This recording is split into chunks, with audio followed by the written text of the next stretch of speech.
Dave Kennedy, thank you for joining me today. How are things? Tipperary man. Tip man, yeah. We're still a bit sore here in Cork.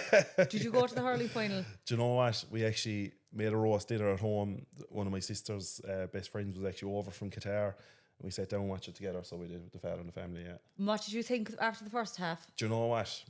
When the goal came in, you know, just before they blew the whistle there for the half time, I was fucking worried. Yeah. I was really worried. And when they equalised 2 points straight off the bat, I was like, oh, we're okay here again. Yeah. And you can tell me what happened. No. no one seems to talk about it up around here. So I know it's a bit of a sore one. I just think Jesus. people are still in shock after it.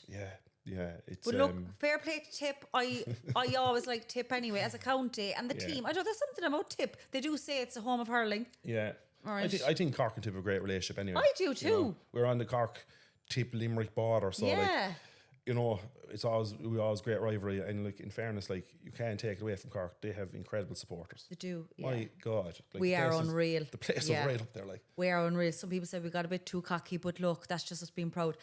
Anyway, to get to why you're here, thanks so much for joining me. Come on, this from Care this morning. But Dave, you have a good big social media presence. But for some people who might not know you, tell me where you grew up, what it was like, and yeah. So I'm from a small village called Skinnerinka in Cork Tipperary. So I suppose how life was, or how we grew up, from a farming background. We were dairy farm at the time. We milked 85 cows. So always kind of hard working from a young age, and the rare, and I wouldn't change it for the world. I hope I can rear my kids the same, to be honest with you. And we had a pub as well. So as you could probably think, you know, not the best business dynamic, you know, late nights, early mornings on the farm. But I don't know, do you know what? It was great. So I suppose gained great skills over the years of that hard work on the farm, being out and about, and as well as that, actually social skills, to be honest with you. Mm-hmm. You know, when someone comes in there 6 o'clock in the evening, he's there for the few hours, you have to talk to him, like you get good at talking. Yeah. Do you know? So it was great when I look back at it, like, you know. And then were you like so young, like learned how to like milk the cows and all that? Yeah, so I should look from a younger age, or I suppose like any young lads, we were out with the farm at the father the whole time, and sure we milking at 11 or 12, to be honest. And do you know what? It was probably the worst thing ever, because he got the job done. Yeah. He got the full-time job there straight away. I could have been a bit cuter about things, but it was the same at the pub. We were behind the bar at 12. You know? My gosh, serving pints and stuff. Yeah. So like stocking shelves from, you know, 9 to 10, 11, you know, picking up glasses and then serving, Would you ever have a sneaky drink? Once upon a time I used, and do you know what? I've given up drink coming up 2 years now. Don't ask me why. There's no reason for it.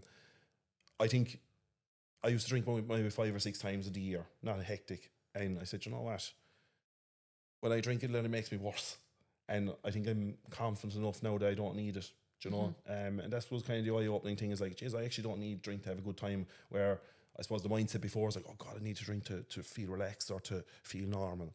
That's all gone now. And I think that's probably one of the reasons why I said, you know what?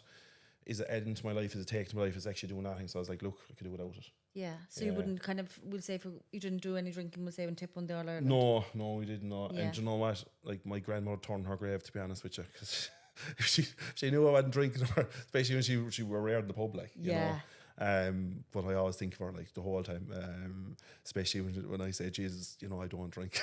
Yeah, she'd be disgusted with you. Yeah, she'd be disgusted. Any other grandpa would be delighted you weren't drinking. Yeah, well, look, to be honest, I say she'd probably be happy enough too, because she's seen both sides of the bar. Yes, you know, of course. That's the life of it more than ever. But I know I'd say 2 years ago I gave it up by no reason, to be honest. Just Christmas, coming up Christmas now, it's coming up I suppose a year and a half now, but I just don't need it. And we'll get to something later on. So it's remarkable. You're still off the alcohol. We were chatting about the losses you've had in your life. So even to say that you haven't even gone back on it or used it as a crutch is phenomenal.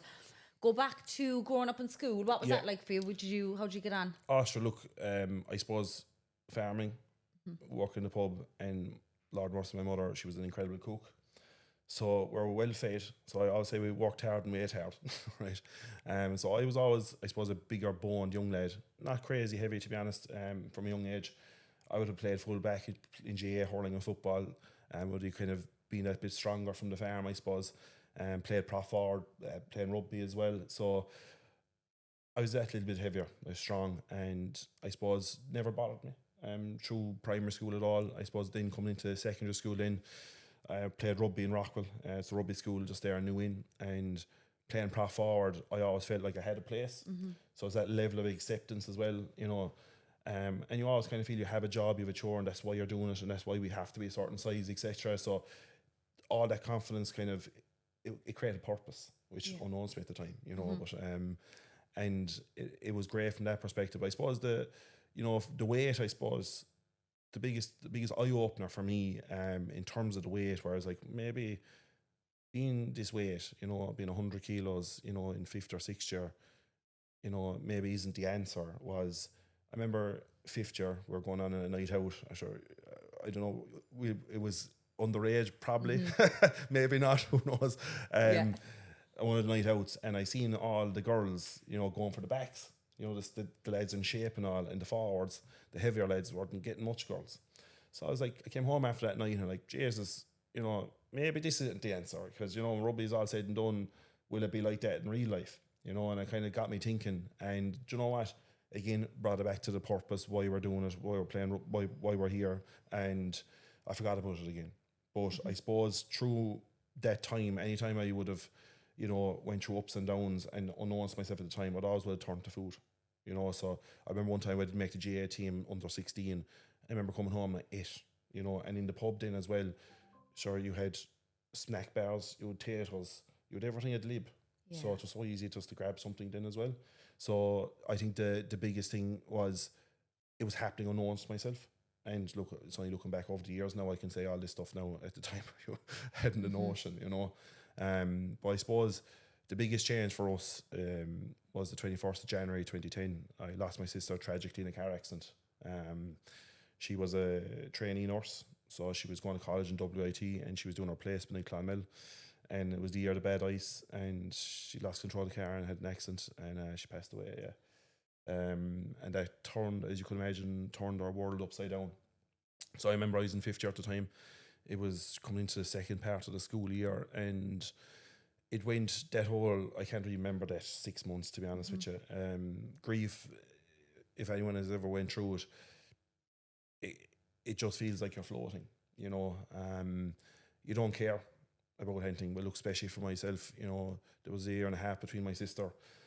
We were very close, and you know, I was the bold one in the family, to be honest. You know, I was the one that had the quad bike on the road, and the guards would come in and say, "Geez, get that young lad off the road," and you know, showed her how to drive the cars in the fields and the quad and all. And she never put a thing out of place, and that level of anger was there, and that bit of resentment with the world of like, why the hell was she taking, like? And for me, at the time, that whole 6 months was a blur. You know, I remember coming into the summer, and I started driving at the time, thinking maybe I just turned 17 out of the car, and I was fighting with my parents at the time, saying, I'm leaving school, I'm not going back in sixth year, not doing my leaving cert, I'm going to do an apprentice job, I'm going to do apprenticeship. And you know what, they actually said, Dave, look, it could be a mistake of how you're feeling at the moment, and in fairness to them, they wouldn't let me. Right? And I fought and I fought and I fought, but they actually put me into boarding 5 days up there for sixth year. And you know what, looking back now, to be honest, Brenda, it was probably the best thing ever, because I was in a room with one of my best friends, right? It took me away from the environment at home. Let me explain that my sister's room was right across my room. So being in that environment was just like memories, grief all the time. And looking back now, only thinking of it, it really actually brought me away from that environment for the 5 days, and probably was really good for me. You know, but through that, I was still going through grief. I didn't care, and I suppose, like I was saying, food was my poison, you could say. Yeah. So turning to food in any occasion, I would. You know, so the way it was creeping up, coming into sixth year, we won the senior cup in 2010. The eating kind of stayed there consistent. The way I went up to, you know, 110, 105, and I was kind of hovering around that. What's that in stones then? 17 and a half, I'd say. Do you know, for a young lad, it's probably heavy enough. No, in 6'2", playing prop forward, I had a place, but it was getting heavy enough for it. So would you have been, we'll say, the biggest out of all the forwards or your friends at the time? Do you know what? I would have been on the bigger side, but I wasn't the biggest, I'd say. Yeah. You know, and then second rows were taller again, and they were solid as well. Number 8 was solid, like, you know, probably more muscle now than I probably more fat on him, but still was very strong, like, Yeah. you know. And I guess at the time, finishing school that time, you know, was coming into college was probably the biggest change, you know, because at the time the motorway came through us as well and split our farm, divided the farm to 3 places, actually 4 places, but the other place was so small they actually sold it. They kept it, or the road kept it, or whatever. So it split into 3 divisions, and it messed up the farm in terms of for dairying. We were renting a place beside us which was 70 acres, and the man took it back. He needed it for hay himself, so there was no problem. And it really put us in a pickle, really. So as a result, we got out of cows, you know, over that year, finishing school, started college, and basically that kind of caused, I suppose, a ruckus and just a change again. And my father at the time, this was probably when we were in college, my father actually got offered a job abroad, so he would have worked on farms globally over the years, and he had a lot of experience, and he got a job over in Abu Dhabi at the time. And look, it was tough for him to leave, but look, everyone has their own way of dealing with it. You know, the older generation, like we're speaking about, we work, right? And we all sat down, I remember my mother and my grandmother at the time, she was like, you need to do it for yourself. You know, go do, we'll be fine. And we did, and it was the best thing ever for us, really, in the long run, because we got to go there on holidays every summer. We got to walk over there. And again, it was talking about that environment. It was helping us, you know, go away from home for 4 months, and Easter and Halloween and all that stuff. And it gave us that lift of energy, really, getting us away. And it kind of said, Jesus, life can improve. Yeah, life can improve. It's, you know, and it really helped. And I suppose looking back now, seeing the difference it actually made to us was huge, because it opened so many opportunities and a different way of thinking and so many things. But you know, at that time, college for me, in terms of the weight, just to bring it back to the weight, when I finished school, done environmental science below UCC here. Now, why did I do that now? Looking back, I don't know, because I should have done agriculture straight away. I thought I'd do soil science or something like that, but look, my friends were going there as well, and I think being at that age, making decisions anyway, is just madness. Yeah, it is. It really do you know, is. that's another conversation for another day, but you know, I thought that was the right thing, but sure, coming into the first semester, I knew straight away it wasn't for me. And the difference was, I had independence, where before in the boarding school, you know, you had lights out at 10, there was someone looking over you. But when you're renting a place below here in Cork, for example, with your best friend, sure, no one's watching. You've had the independence, and what was actually happening, I was turning to food an awful lot, you know. And my buddy would go off to college. He might leave at 8:30, for example. I'd say I'm going to college, but I was actually just eating for the day. And that's where the weight really started to kind of come from, you know, 105, 110, up to 120, 130, then up to 140 eventually. You were secretly eating. Emotionally eating, yeah. And they will say, did he have any idea? No.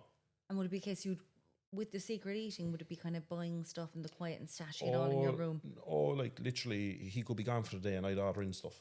Yeah. And he'd think I'd be in college for the day. I wouldn't, you know, or even in the car. Like, the car's lethal, like, because you can stop in, no one's looking at you, no one's judging you. And that's what happens to a lot of people, is they eat in silence. Like, and for me, that was kind of going on for, I suppose, the first semester. And then I actually came home, because I dropped out after the first semester, because it just wasn't for me. And I actually went home, and we still had the cows at the time, so I actually went back farming. So I was back milking full time. And my father went that time, so I was actually milking full time. I was running the farm full time that time, and it was great. You know, I was back home, but I was eating the mother's grub. And as well as that, I suppose something I haven't talked about, I was always into cars. So cars is, I suppose, a very sentimental place for me, because they saved my life in a way.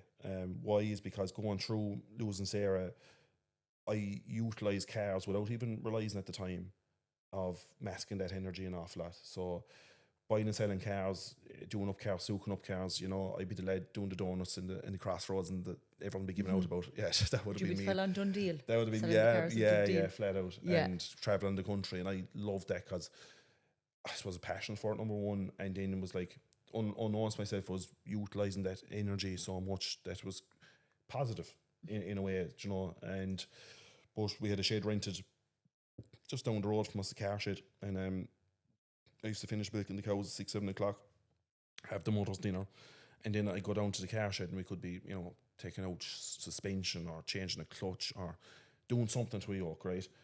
Come 10 o'clock, shall we get a takeaway? Yeah. So I'll be eating on top of that then as well. Eating on top of the mother's dinner. Yeah, on top of it then as well at night, because we work until late, and that's what used to kind of carry on, and the weight was still coming up. So I suppose where I kind of came to the surface for me was like, oh God, my weight is, a problem now. Was going into my second going back to Cork and doing egg science, was starting to socialise in the first semester. Because like I was saying, being reared in a pub, I was like the confident fat guy. I didn't bother with confidence. I could talk to anyone, and I had loads of friends that were girls, no girlfriends or anything like that, but I had loads of friends that were girls, like even lads my age weren't even friends with girls. They didn't have confidence to talk to them, but I could, so I was like, look, I have my cars, I have my friends, I don't need a girl, like I'm good, like, that's what I used to be telling myself at 18, 19 years of age. And that's where it kind of changed me, going out on the pool, or going out to the clubs on the nights out. That's where it changed me, because that's where the anxiety's coming. The pubs, great fun, have the crack, the whole lot, and the house parties, great crack, right? But it was coming to the nightclub, and it used to hit me with an anxiety, because look, the crack. All the lads and girls would go pulling at that time, come 12 o'clock or whatever, they go to the nightclub, and that's what the next step, you could say. And I used to be there feeling like, Jesus, like I can't hold my friends back, and I feel like a spare prick there, to be honest, So I'm just like, exit, get out of there. And that's what used to start happening, because it used to just get too tight in my chest, and I used to overthink and say, oh fucking, what am I doing, and I'm not holding fucking this lad back, and in case, and did you feel embarrassed? Oh yeah. No. And I used to tell anyone, like I used to start disappearing then, and I used to say to the buddies, like, oh sure, I met one of the lads there, went back to a house party, which was lies. I was like, oh, I got too drunk, I ended up going home, which was lies. Like I was telling lies straight out, and I actually went to a thing over them couple of months where it was, I got a nickname called Disappearing Dave, right? But should I know any different? Like, yeah, and I didn't have the confidence, or I wouldn't want to tell them how I was feeling, or you know what I mean? Like, so. Do you think if you told them at the time, would they have laughed at you, or would they have understood it? No, 100% they would have understood it. I think, like I was living with my cousin at the time, and sure we're very close, and 100%, like he would have fucking helped me if anything, or made me feel more comfortable, But I wasn't going to tell him how I was feeling, or like I was embarrassed about it, I was really, and it was 19 years of age, so Jesus, like, you know what I mean? So it was just easier to lie, and do these things, even though deep down, coming like unknowns to myself, was actually making it worse and worse and worse. And I actually went to a stage where I actually pulled back socialising because of that feeling, and I ended up staying in. And sure, when I'd be staying in, the boys would be out, so I'd be half pissed off, and I'd get a takeaway for myself. It was like double-edged sword, like, kind of stuff. And it went to a stage, like, I remember Halloween was always the night, like, in Cork here, you'd wear whatever the hell you want, no bother, there'd be no panic, there'd be no, like, no one be putting kind of as much, because they're all dressed up and fucking painted, what, you know what I mean? I used to always wear like a monk costume or a set of overalls or something. I remember I thought, that is the night now, I'll have no bother, and we'll have great fucking crack and the whole shebang. And that night I even came home, and it was, coming home the taxi, got a takeaway for myself for my sorrows, and taxi driver, lying to taxi drivers, I said, you're going home here, I said, I have work in the morning. Lies again. But I remember just coming into the apartment and just sitting at the end of the bed, and it was just, tears rolling down my face, to be honest. It was just coming to a head, and I was like, look, if my sister was here and I told her exactly what I was doing, because I was very close to her, she'd be very upset with me. Like, she would not want me to be doing what I'm doing to myself. And I said, you know what, I'm not doing anymore. I'm not doing anymore. And I just said, from that, the following day, I said, everything I'm going to do, I'm going to make her proud and do things on her, for her. And it changed everything. I suppose I never had the confidence to put my hand up and say, hey, I need help. Can someone help me with coaching or that kind of stuff? And that's why I always appreciate people that actually, put their hand up and ask us for coaching, because I'm like, I couldn't even do that at the time, so I can really feel that. I remember there was a friend of mine going to it was basically a gym out the back of a house with a lot of exercise equipment, and he's after losing a bit of weight there, and I said, Jez, I'll join you. He couldn't believe it. He was like, fuck, no hassle. So I actually started going with him, and that's how it all started. And over the space of 15 months, I lost 8 stone, which was crazy amount of weight to lose. But again, there was no talking to me. It was like my whole perspective and purpose changed. It was making my sister proud. And look, we do to this day, to be honest with you. Did you even wake up that next morning after Halloween night and it was like that drive was in you already? I was just like, I'm not doing this anymore. Like, if I let myself down, I let my sister down. Because I think for people, and I say this to a lot of people I talk to, it's easy to give up on ourselves, Brenda, right? Because we're the type of people we always are, and everyone is very similar, is that we'll always look after everyone else before we look after ourselves, right? And when it comes to ourselves, then we say, look, get it right, or we start tomorrow, or, get it right. It's changing the perspective. It's like, why are we doing it? Like, who are we doing it for? As I say to young parents, or, do it for your kids. Like, don't do it for you. Don't do it for you because you let yourself down if you've been tried in the past. So change the perspective of how you're thinking. That changes everything here. And that's what really changed for me, because I couldn't let my sister down. So I wasn't going to. And that was the only way, like, I never went backwards, or even, and look, I still emotional eater, had all them problems still, plenty of mistakes, I done all the wrong things, losing weight, underate, 800 calories, loads of cardio, no gym work, loose skin, done it arseways, right? But I'd like to say, that's why we're here today, after learning from that, ups and downs. Like, it was through the hard work. If it came easy, there'd be nothing there to talk about, and we're here today. It took us I'm doing this 12 years now, you could say, and I wouldn't change it for the world, because I'm after learning such a bandwidth of the mistakes that I've learned, so get people to not do that, so we can fast track them. And for me, going through college after losing the 8 stone, don't get me wrong, Brenda, was great. Like, fucking hell, going from a 40-inch waist pants down to a 32-inch waist pants, a double or triple XL t-shirt, depending if if you go to what's the place in the shops there, can't remember the brand of many, but there might be a size large, but might as well be a small, like, for some sizes. So sometimes it'll be double XL, but going from a double XL or triple XL t-shirt down the whole way down to a medium, like, all that good, all that was great, like, incredible feeling, Did people treat you differently when you were? Yeah, it's funny you ask me. Like, it was incredible. The weight loss was unreal in terms of people. It was all positive. Support people. Some people were shocked, like, because it did happen quite quickly. Because I was just so driven, and I could have done it better. To be honest, I was fucking eating so little and stuff. But look, I didn't have an iota. Like, I didn't know what I was doing. I was like, what this person doing, and kept doing that, and then kept dropping the food and thought I was doing the right thing, and more cardio will fix it, and less food, more output, like, and it got me so far, and I probably done more damage than good to myself. But to be honest, the people, it was all positive. It was all very, very positive. They were all very, very happy for me, which was great. And I suppose, after losing the weight, I felt great. I had a lot of loose skin. Like, there's part of me then now, like I said, the surface level, the clothes, that stuff, all fantastic. But the deeper stuff, I still wasn't fulfilled in myself. When I took off the t-shirt, I loose skin around my chest, loose skin around my stomach, my hip area. Sometimes I used to look at myself as like I was better off at 22 stone. It sounds mad now, and it sounds like, Jesus, you're, but that's the truth. And when you say that, what do you mean by that then? Because, like, I never went to the gym. I never lifted weights by right. Like, I done everything with it. I was a cardio bunny. I used to do 5 spins a week, 6 spin classes a week, ate feck all, probably lost more muscle off my frame. And I had, because I was 22 stone, I had a lot of loose skin. So my chest was loose, my stomach was loose, it wasn't that, it wasn't like, oh, I lost all the weight and you look fantastic, like, in the t-shirt and all you did, but when you took off the top, I still wasn't happy with myself. So I was like, okay, it kind of came to a scenario where it's like, right, Dave, where'd you go from here? It's like, look, well, we can keep working here. We're still making Sarah proud. I have 2 options. I either cut the skin off, right?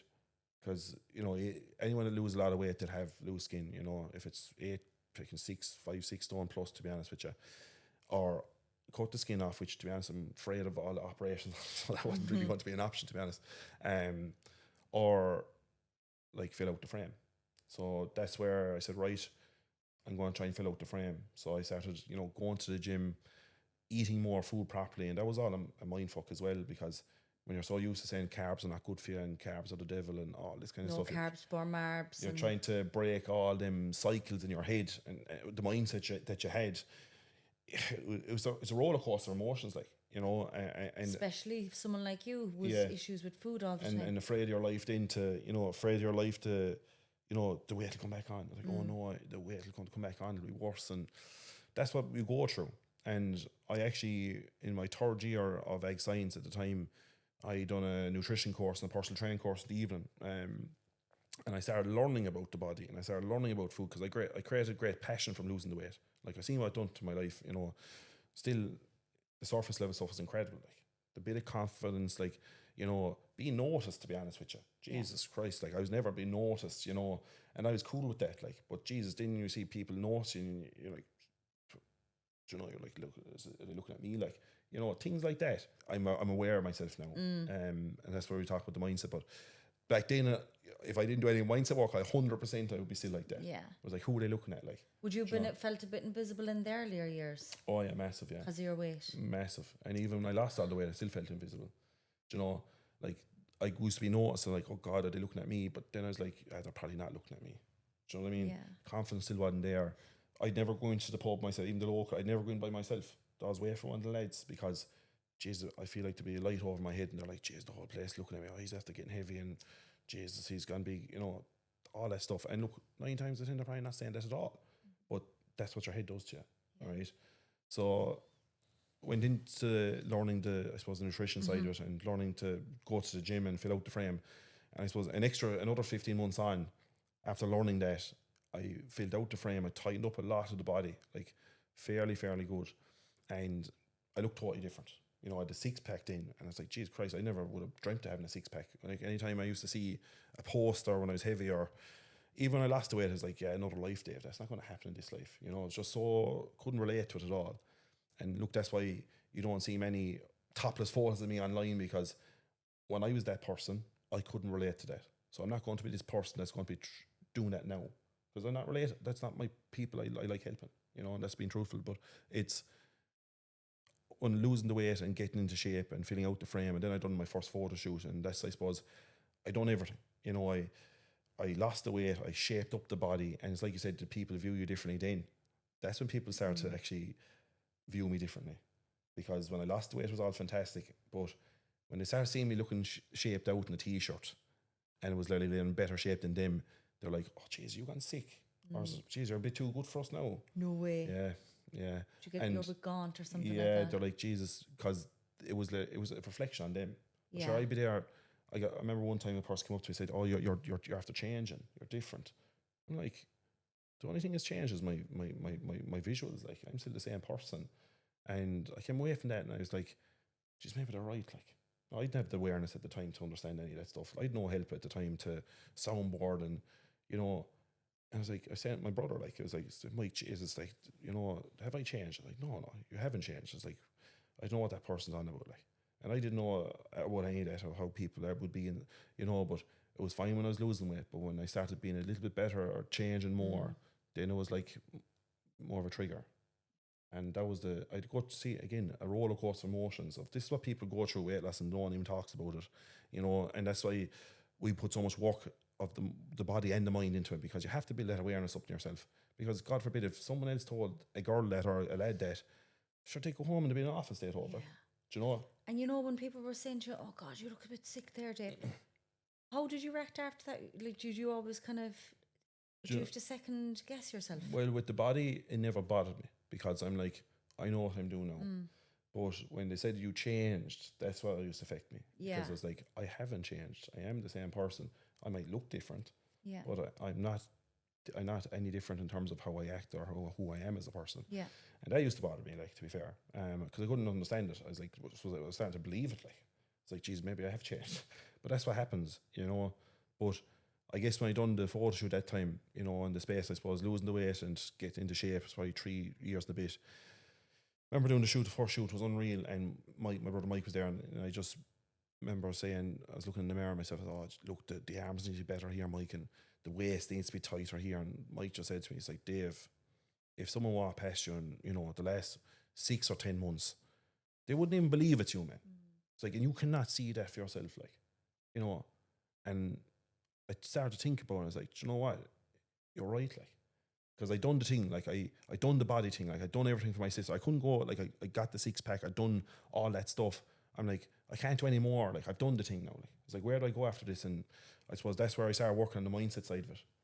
And you know, that's where the real, to be honest, Brenda, that's where the real journey started, in my opinion. You know, like the physical is all great, but it's the head was the biggest thing, you know. And I'll never forget going to the first time I was telling this lady, she went from a girl that was helping me then to a mentor.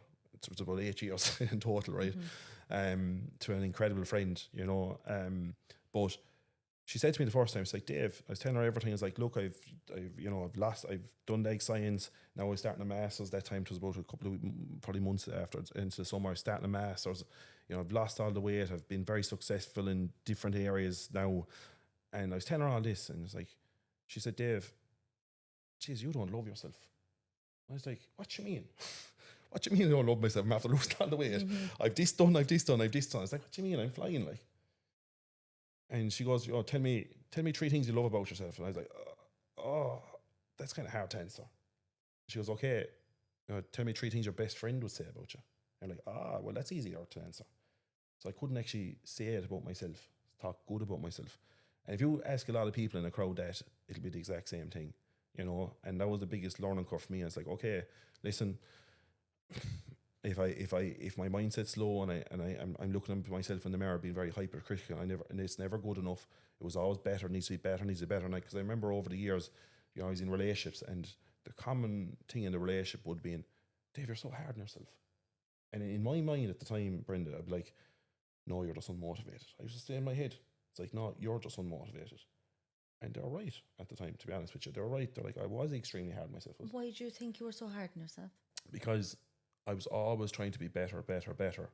And I never worked on the mind. So I done the food, I done the training.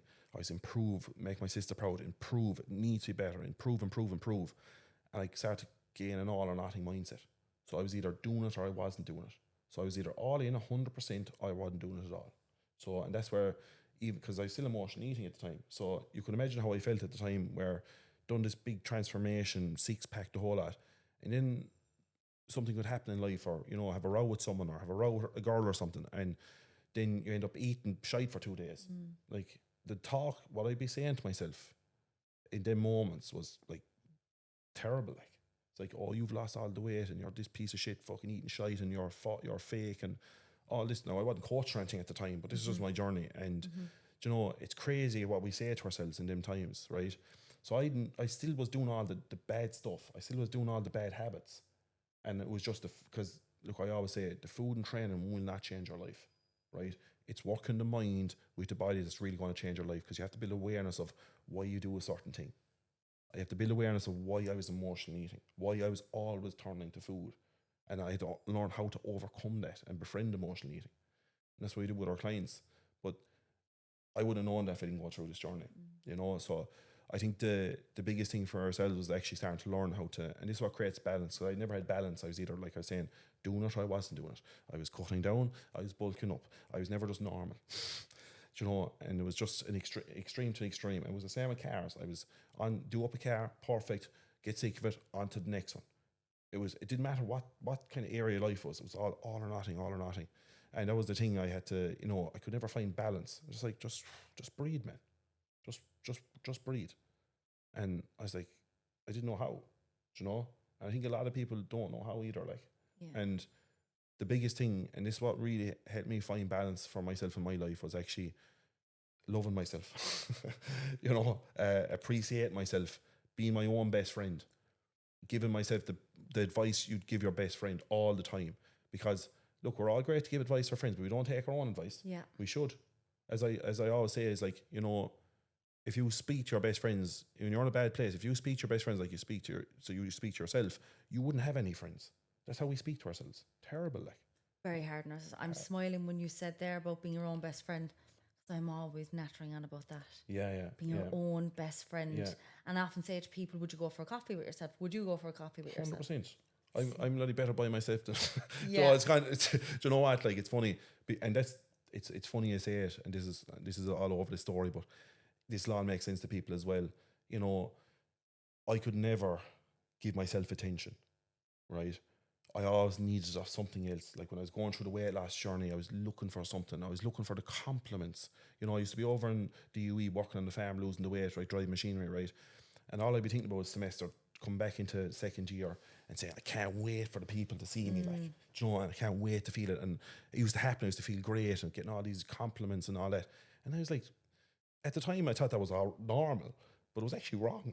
It was like you should be able to compliment yourself and not need that from anyone else. Like affirmation. you don't need that from anyone else, that validation. And that's what I was saying with relationships. Like I used to be, you know, I don't mind saying I used to be a prick to women, you know, years ago. And a lot of people, it's like I was saying to you earlier, like I didn't know I was doing what I was doing, if that makes sense. I was always trying to get validation of attention from someone, that I always had to feel loved because I couldn't love myself. And I used to be dating or could be on 2 dates a week or seeing this one, and the boys be like, oh geez, you're some man. And I'm like, no, I kind of need that, like I was saying to myself. And I was like, why? Like, you know, and it's not right. Like, you know, it was coming from low confidence and low appreciation for myself, that you constantly need to have that attention. You can't be by yourself ever.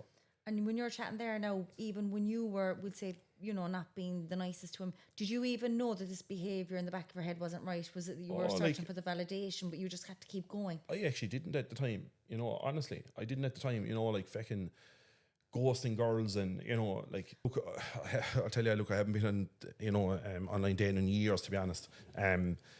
But look, from what I can gather, it's a cesspool, you know, it's worse than it ever is, you know, but look, it all comes from lack of confidence, in my opinion, you know, and men are weaker than ever now in today's world, in my opinion. So more of that stuff will happen because they'd rather dodge it or, like, you know, disappear or hide from it and just go on with life without actually facing it and being honest. Yeah. Do you know? Well, some clarity now in it for all the women listening, and then as well men who might have had done to them. Yeah, well, look, you're talking to someone that was doing that, like, yeah, and doing it quite a bit. For example, I've known, I'll be straight up, like, you know, and so I say it in my content, like, you know, I say it the way it is, you know. But I would have never done that if I never done the work on myself, you know. And the more awareness I give myself, the more I actually start to appreciate myself. I could respect myself. I didn't need that attention from anyone anymore, you know. So if someone comes into my life, for example, they're adding to my life. They're not taking away. It's not that. So most people, they live in lack, you know, because they have low confidence in themselves. Where I need to with someone. Oh my God, and they come clingy. These are not just girls, fellas too. Do you know what I mean? It's not just, and because I was like that. And the reality of it is when you can build up and have that awareness, like you said, being okay, going for a coffee by yourself, going on a holiday by yourself, experience things that you're okay being by yourself. Someone come into your life on your same level and only make your life better. But when you're coming from a place like being in a low place, and say if you're in a high place and someone's in a low place, need to suffocate that, and it just puts a ramp on the relationship, you know. So it'll never actually work when it's like that. It'll only work when you're on the same level. Does that make sense? Yeah, very true. Yeah. So like, and that's what I went through myself, and that's how I, you know, I suppose break it down to, you know, and I think that's very, very important, because sometimes, you know, there'll be one person, you know, insecure, or all these kind of cracks will start to show through the relationship that puts serious strain on it, like, you know. And that's where everybody should do work on themselves. I don't think anyone's actually ready for a relationship if they're not happy in themselves. It's 100%. Just a waste of time. 100%. You know, I think, and I wish I knew that. You know, it's like even my brother. Like I said to my brother when I started working on myself in the mindset, I said, Mike, just do it. Like, you're way young. You're 6 years younger than me. You'll be streets ahead of me. When you have that awareness yourself, just do it, man. And he done. So do you know what I mean? So it's like every person, it should be compulsory, in my opinion, because it would create better bonds, stronger relationships, and people will be upfront. You know, it'll stop all this bad stuff, you know. And you speaking like this, Mike, obviously you're qualified now and you're coaching, but yeah, your main Bible is going through all you've gone through to speak this and to know yourself. With the coaching you set up with Mike, tell me a bit about that, and then we'll go on to something recently that happened. 100%. So, look, I suppose after COVID, it was the worst thing for people that could happen, and it could be the best thing. And to be honest, for me, it was the best thing. You know, I was lecturing agribusiness when I finished my undergrad, done the masters. I went to Dubai and I was lecturing agribusiness over in the university over there, UEAU, for a year and a half or so, 18 months. And great achievement. Yeah. We had, I suppose, to get out there in the summer times when the father was working there, that opened my eyes to UE, you know. So it was like it became like, you know, I think we worked there for, you know, 5 or 6 summers there, you know, over the years, and it became like a second home. Like, you know, living there for 4 months, you know, Halloween, we done a Christmas or two over there as well. You know, it's like a second home. So when I done my masters, I seen jobs over there. I was like, geez, I'd love to be over there, go over there, you know, and live there. And I went over there, but again, you know, I never feel fully fulfilled in what I was doing there, because I had all the course done and the fitness done, and I was training like good on. I was still working on the body more than ever, probably than ever, to be honest, and had that passion for it. And I used to come away from that job in the evening time, and it was a great job, fucking tax free. They had a 3-bedroom house even, because I was probably the youngest lecturer there. It was for families, like, you know. And I was come away feeling very like, Jesus, I felt like missing something. And I was like, why am I feeling like that? I should be in a really happy place now, and, you know, should be in a really, be very, very great. And I was very grateful, you know, but why didn't I feel a bit better? It's like I couldn't put my finger on something. And that's when I came home and I said, right, I was working in agricultural company. I was on the road as a sales area sales manager on the road. Then COVID struck, and then basically I was like, look, I remember speaking to a guidance counsellor at the time during COVID, and I was telling her all the fucking stuff I've done, the whole shebang, and this and that, and I was like, what will I do, like, you know, because I'm still feeling a little like I'm missing something. And she just said to me out of nowhere, you know, out of nowhere, literally, I was telling her all the stuff with the egg science and the agriculture and the farm and all that. And she said, Dave, you love helping people. Out of nowhere. And I was like, Jesus, where did that come out of? And I started thinking about it, like, and I was like, do you know what? I remember when I was I done placement, doing the nutrition course and the personal training course, we had to do a bit of placement. I done it in the gym for about 3 months while I was doing my masters. And I was like, do you know what? That was the most fulfilling time ever. Was actually helping people and getting like positive response from people saying how we've changed their lives in a short space of time. I was like, do you know what? I think she's right. And from then on, I was like, right, I'm going to give it a go. And I said, right, when I started this, I was like, I'm not going to be any other fella on the beach showing his 6-pack, all that crack, right? That look, more power to them lads, you know. I said, I'm going to say it the way it is. I'm just going to be me. And if people love it, great. If they don't, it's also great. It's all good, right? And that's how it started. And I kind of started myself. I was under David Kennedy coaching for a year. Mike was finished his egg science and he started doing a PhD in Moore Park. So I did just outside from there. And I just said to Mike, look, this is incredible. Like, you know, Mike has been training with me through the years, last 4 stone himself, got into the gym before me, always told me to go to a gym and tighten up the body, always. I never had the confidence at the time. And I said, Mike, let's go at it. Like, and so we went at it together and we created we just changed it over to the Lifestyle Blueprint. So now it's called the Lifestyle Blueprint, and we help country people, farmers, people from the countryside, like-minded people like ourselves that we can really help through body, mind and spirit. Love it. So it's a little bit different. You know, if you told me 5 years ago I'd be driving machinery talking about personal development in a tractor, I'd be like, you're mad. But look, this is how things work. I especially love, as being from the country, I just love how it's country people as well. Because like a lot of farmers, like it's hard, a lot of them, they're hard to open up. Absolutely, yeah. And I was one of them. I was one of them. So I'm like, listen, I have done the work. I was the exact same. I was like, if anyone could be able to communicate with these lads and these girls, it'll be me and Mike. Do you know? Because Mike has done the same work as well. I was like, I understand it. I've been there, you know. And that's for us. It's great because I can see myself and Mike we can see ourselves. And I'm like, you know, and I know what they're going through. If it's, you know, relationships, stress on the farm, family, you know, fucking, you know, rows between the fucking family and the farm, father and brother, you know, the father and son, you know, all that stuff happens. It's just what happens, right? It's how to actually being able to make the right decisions through that, so they don't deconstruct. You know, we all know how to deconstruct is eat the shite and drink and all that crack. It's showing them how to make the right decisions. It's building awareness up for themselves and be able to maybe walk around their lives, around the farm, the job, the business, whatever it is. It's being able to actually make the right decision. And do you see like a massive transformation? We'll say, think one of your clients there now from the very beginning. Oh, yeah, it's crazy, yeah. Like it's incredible to be a part of. And I suppose, look, people, you know, they say when you love doing it, you never feel like working. Maybe that's why I work 7 days a week, because I don't feel like working, to be honest with you. But, you know, to be a part of someone's journey, you know, they make me emotional, because, you know, be a part of someone's journey that you can firsthand been through yourself and see the changes that you're doing for someone. It's incredible. Like, you know, it's hard to even describe, because you see every change they're going through, every hurdle they're hitting. You know, like we had a lad talking about the people that, you know, they've gone so far, and then someone says it's all great when you're winning, and then when you start to pass them out and be better, and you say something negative. We only had that a couple of weeks ago, where I had, you know, it's like, I've been through that. It's like, this is how it handles. Like, don't take it on board. It's like, it's a reflection on the person. It's not a reflection on yourself, you know. And that's what happens sometimes. He's like, I just thought to myself, it's like, I wish I had someone like me or Mike there to be able to give me that advice. So I'd at least have awareness of going through the journey, because I didn't have any of that.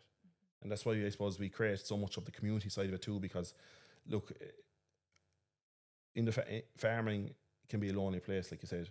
You know, it's creating, and doesn't, without socialising in the countryside, if you're not drinking, or if you're not going to drinking every weekend, it's quiet. You know, it can be difficult. So it's, community is very, very powerful for us, and that's what we always try to create. Is we do coffee walks once a month. We go for a different place. We're going to Kildare now this month. The end of this month. We're in Offaly last month. We pick a different county, because look, everyone's spread all over the place, right? Yeah. But we have 10, 15, 20 people. We go for a couple of walks, meet like-minded lads, like-minded girls, and it's great. You know, because sometimes they find it hard to do that when you're in the countryside yourself, and look, all your friends are, you know, not in the gym, or not into training, or they're not trying to eat better. They're happy, you know. Because when I started losing weight 12 years ago, I remember all my friends drawing silage, you know, drinking, smoking, right? The usual, carry on cars. You know, when I started going to the gym, it's like, so what are you going there for? So, geez, you don't need to go to the gym at all. You're fine. Like, Yeah. do you know that? It's trying to break. I was trying to break the mold, you know. And look, obviously, 12 years ago was totally different. Now it's funny, because any lads that ever said that, they're all in the gym now themselves. Yeah, So how things have changed, you know. Yeah. Because there is a massive change, like a huge change. I think before, what I used to look at people before, people were going to the gym for vanity reasons only. Yeah. And I think that was the mentality before. Yeah, and like you said there about people, what are you going in there for? Yeah, it's the head. Jesus. Oh, it's big time at the head. Yeah. I mentioned to you, I wasn't aware that you had another awful big loss in the family. So as you were, I suppose, do you feel that you were at the top of your game up until, we'll say, last October, November? Yeah, like, to be honest with you, I said to a friend of mine, I said a week before my mother got sick, it was probably the 10th, maybe the 5th of December, maybe, I said to him, James, it has been a great year for us, you know. And I've actually never said that, to be honest, you know, through losing Sayre. It's been 15 years now. We're always improving, you know, and things have been always positive, but it was really, you know, a good year for us, you know. And it changed the following week, you know. My mother, she passed away the 21st of December, this just last year, 24, you could say. And it was literally a sudden, my sister, you know. She went in she had a cough, and the cough never got better. And we're like, geez, ma'am, she got antibiotics, didn't get better. And she went into hospital on the Monday, and she passed away on Saturday. And we found out that it was bad news, kind of more or less, you know, Friday morning. And she was gone the next day. So it was just as sudden. We thought it was pneumonia at the start.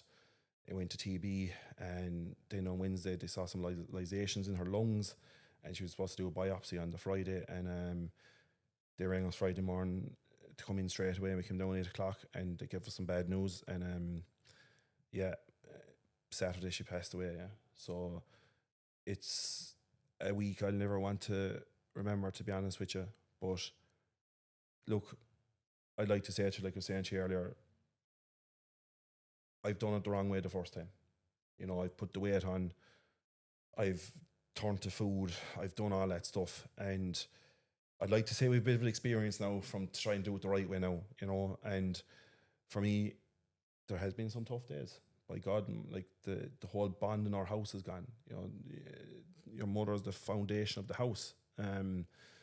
Just the small things, the washing, you know, the food in the fridge, dinners, like the smallest things in a country household. And we're navigating through that now, myself, Dad and Mike, and we're staying together. And we might, there'll be tough days, and there is tough days, and like I was saying to you earlier, Brendan, it's just trying hard to explain it. Really, it's when you can go to robotic mode and say, oh, I want emotionally that and doing it and making Sarah and man proud now. I can't fail. I won't fail. But sometimes you have to be human, and you will have a bad day, and allow yourself to grieve. And that's what I'm going through right now. And to be honest with you, I think that grief hasn't really hit me yet, if I'm being straight. It's now everything I think about is herself, is my mother now. And look, we're putting the energy in. We're keeping her spirit alive and Sarah's spirit alive, and that's what we continue to do, is to make them proud. And everyone that follows me will know it. But there is days, it's just, we're human, and that's, you can have the most work in the world done. I lost my mother, and it's just we'll just navigate through it, and there will be ups and downs, but we'll continue to. I always think they're always looking over us, and I know part of my French when I'm acting the bollocks, with food, with all that stuff. I know they're looking over me, and I'll continue some days it'll happen, and that's fine. It's getting back up and having a bit of perspective and moving forward with it, and that's the most important. And we'll continue to show people, and look, I suppose not even document, but just be honest with people, as well, because unfortunately, Brenda, it happens to everyone.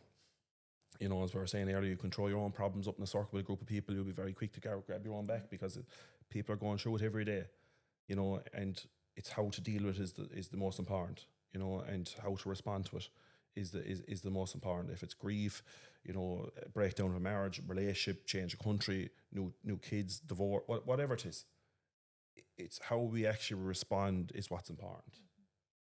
It's remarkable, as I mentioned to you, that you didn't just go, well, feck this. Yeah. I have to take my mom and my sister. Yeah. What's the point? And you didn't do that. And you know what? It's like I was saying to you, I done that with Sarah. I was angry. I was like, why did you take my sister? Why didn't you take me? To be honest, I was bold. I was the bold one. She didn't put a thing out of place, and I was very angry for a lot of a good few years with that. To be honest, till I changed my perspective. And my sisters and my mother and my grandmother, they're with us in spirit. They're still with us, and that's the difference, is having that bit of a perspective change now was something that changed everything of how I thought, to be honest. And that was the most important. Now we continue to make them proud, but it's okay to, if you're not feeling right some days, and some days, you'll be fine, and then next minute there'll be tears rolling down your face. But that's grief, that's grief. But it's to show people that, look, we're human, and everyone goes through it. And you're happy. We were chatting before we started the podcast, living at home with your dad and Mike, and saying how lucky you were to. Oh, absolutely! Be so happy as we lost Sarah, grief can make or break a family. And the thing is that thank God it brought us together. Dad went abroad as well that time, traveling to a new place, bit of excitement, brought us together. We were all ourselves out there, and it was so good, and it brought that excitement into it. Where some people would think like, Jesus, he was gone, and he was like, no, it's totally different, and it brought us together so much stronger. And it's like I said, now we'll be strong together now again. We'll be there for each other, and we won't let her down. And your dad certainly has two very strong sons to look after him. Not that he needs looking after, but look, it's we're all there for each other. It's not just my dad's there for me too, and he's there for Mike as well, and that we create that bond, and we'll get through it. We'll make him proud, so we will. Dave, you're a remarkable man. You really, really are. If people want to follow you on Instagram, Instagram, Facebook, TikTok, YouTube, Dave Kennedy TLB, and Mike he's my, as you know, business partner, Michael Kennedy TLB. Brilliant. I'm not too versed on TikTok now, so I like you all TikTok. Do you know what? It's so funny. Like, the most of the followers on Instagram, and I always say it, anyone ever comes up to me, it's like, I follow you on TikTok. Yeah, is it? It's mad. Yeah. It's mad. And there is only a fraction of people that follow me on TikTok compared to Instagram. It's never Instagram. It's mad. I can't get my head around. Social media is a minefield, to be honest with you. I think more the people that follow you, they probably way more recognise you than actually follow you. Yeah. That's it as well. Yeah, it's mad, like, because, you know, I thought TikTok, you know, wouldn't be for farmers or country people, but the whole place is on it. Oh yeah. I think the more like the farmers are on it. Oh, crazy. Like, you know, and I never thought of it because we used to only put up the reels on and the videos and stuff on Instagram. But I said, look, I'll throw it up on TikTok as well just to see how they do. If they do good on TikTok, they'll surely do good on Instagram. I was kind of looking at it as a kind of seeing what would do well and what wouldn't do well. And Jesus, it just grew itself. It just grew itself. We don't write down any captions or anything. I would just push it up, and it's great. And it's funny. Anyone that ever comes up to me, it's like, I see you on TikTok. So the whole place on TikTok. Yeah. You and your brother have a powerful message. Before I finish up, I have 3 questions I want to ask you. Dave, question number 1. If you could go back to your lowest moment and whisper one truth to yourself, what would it be? Be kind to yourself. Let me explain. I think how we speak to ourselves is one of the most important things to create any decision of how we respond, how we overthink things, etc. You have to be able to appreciate yourself and love yourself because you're talking to someone that done the body, you know, that done the physique, done the 6-pack, you know, looked like the fucking model, like, you know what I mean? I wasn't aligned to how I talk to myself. And if I could change anything for the world and get some truth, is just learn how to love yourself. Very well said. Number 2, what did rock bottom teach you that success never could? Oh, well, look, it's like I was saying to you earlier, if we get anything easy and success came easy, we wouldn't have learned anything. I wouldn't be here today talking to you.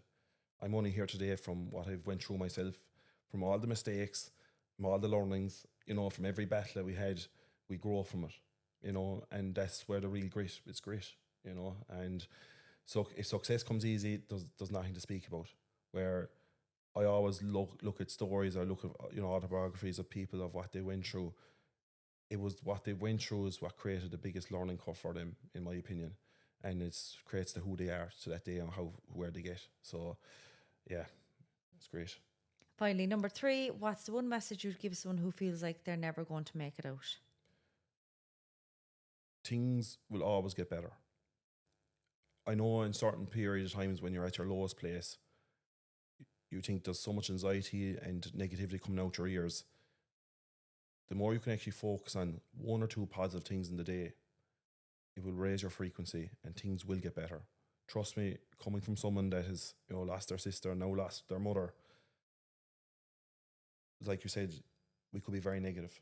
We could say, feck the world, feck everything and be negative about it. And there was part of me like that for once upon a time.